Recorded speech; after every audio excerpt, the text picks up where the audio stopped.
রাজুর কোনো মনের আশায় আমি পূর্ণ করতে পারছি না। এইটুকু ছোট বাচ্চাকে দিয়ে আমাকে কাজ করাতে হচ্ছে। এই যন্ত্রণা আর কোথায় রাখি? এক কাজ করি, আবার বিদেশে চলে যাই। ওখানে গিয়ে যদি কিছু কামাই করে আনতে পারি, তাহলে ছেলেটার একটু ভালো করে ভরণ পোষণ করতে পারবো। ওকে ওর দিদার কাছে রেখে যাই, কিন্তু ও তো আমাকে ছাড়া থাকতে পারবে না, মন খারাপ করবে।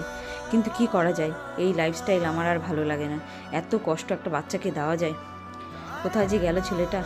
পাপা, তুমি কোথায় যাচ্ছ? বাবা, আমি একটু বাইরে যাচ্ছি কাজ করতে, দিদার কাছে ভালো মতো থাকিস। কিন্তু পাপা, আমি তোমাকে ছাড়া থাকতেই পারবো না, আমি অনেক কাজ করে দেবো, তুমি যেও না। আমি আর কিচ্ছু চাই নাই, দেখো আজকে কতগুলো আলু পেয়েছি, এগুলো বিক্রি করলে অনেক টাকা পাওয়া যাবে।